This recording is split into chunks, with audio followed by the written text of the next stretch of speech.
What did Star tell you about me? Cole, she didn't even mention you by name. Yeah, but she drew you a pretty good picture and you put two and two together, right? She cares about you, okay? That's not something you take for granted. I had somebody like that in my life once. Just don't shut her out. You'll regret it, okay? Go to the center. Get your life back on track. Star, something happened to me. Something happened to me when I was with Marty. She changed me.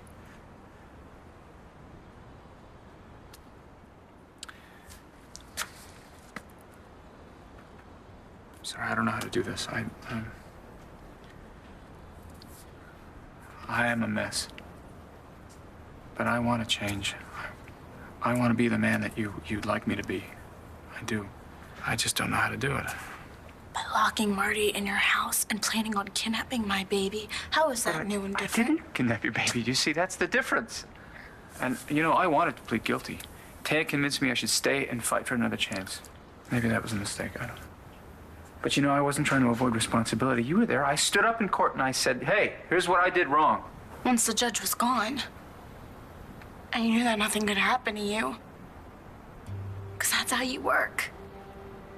You feel so bad about how things turned out. Then you don't want to pay for them. Because punishments are for suckers, right? Well, I can't take it anymore, Dad, and I'm not going to. The truth is that you scare me. I would do anything to go back in time. Don't go near me. I want to send you to jail. Stop. You need to be in jail where you can't hurt anyone. I'm not gonna hurt. You're gonna hurt me? Back up! You're gonna hurt me. You're gonna hurt Mom. You're gonna hurt the boys. You're gonna hurt anyone who crosses your path. And what you do, stay away from us for good. Just like you know I didn't kill Wes, I know Wes didn't kill Lee Halpern. But maybe someone thought he did and came after him. What are you thinking? Well, you don't stab someone over a theory. It's got to be personal. Mm-hmm. You sound like a cop. Shrink, remember? Okay. Let's say you're right. Wes didn't kill Lee. What? Maybe the same person killed both of them. Get Marty locked up. John's all yours. Yeah, and he'll hate me for putting her away. Well, you're not doing him a favor by letting him get involved with a murderess. He could be next. Oh, come on. He's a trained cop. I read that the dearly departed was a Navy SEAL. Fine. It's up to you.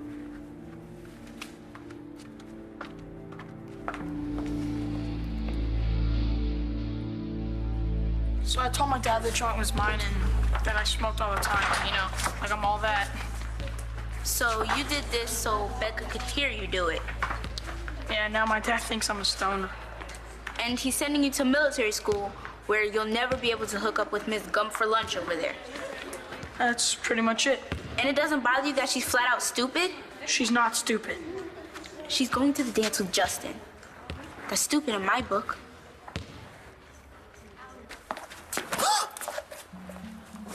Cole, I didn't see you there.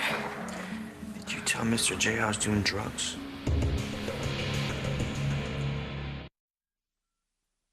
Well, I'm sorry I couldn't solve your problem, David. No.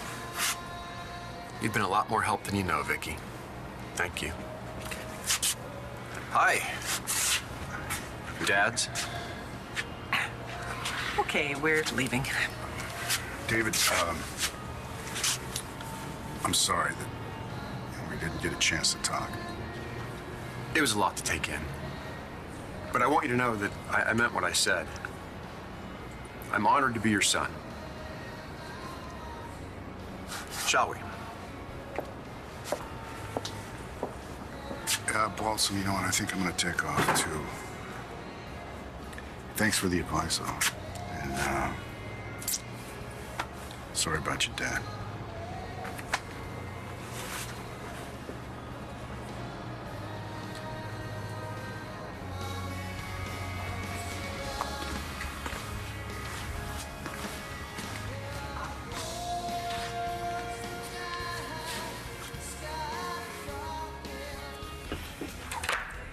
I'll be right with you.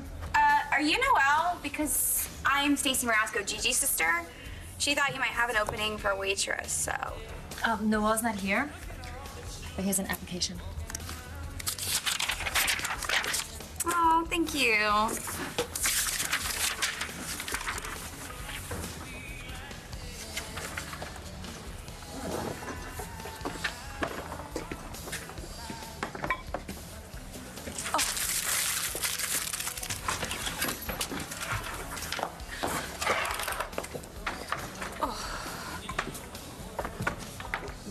Stacy?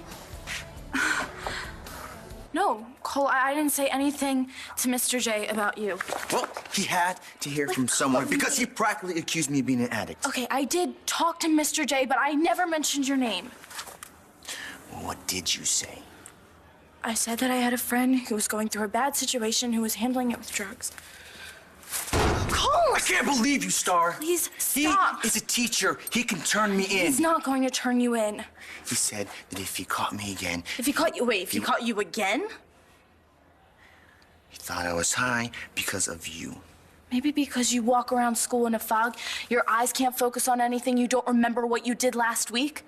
And for your information, I talked to Mr. J not because he is a teacher, but because I think he can help you. What does he know about anything? He knows a lot. Because he used to have a drug problem, too.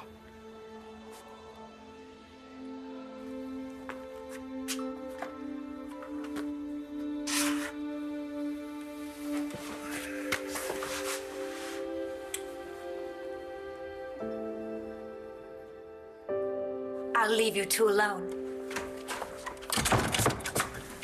Darling! Where have you been? I've been making a decision about our future. This is Blair Cramer's account, tape 1. Okay, I was at the Angel Square Hotel, and I was just walking down the hall because I was visiting a friend, and I heard Marty Saybrook tell someone not to call the cops. Well, the door was open, so I peeked in, and there was Marty. She was standing there. She had blood all over, on her hands and on her clothes, and it was awful.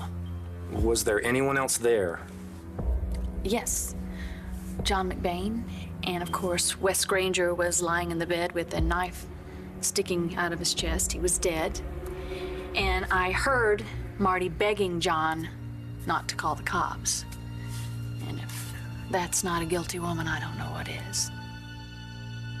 Are you saying there's a serial killer out there? I don't know if I'd go that far, but you got 2 victims stabbed in the heart. I think we have to consider the possibility it's the same person. But what about what's the motive? I mean, I'm the only one who knows both of them other than you. And Manning.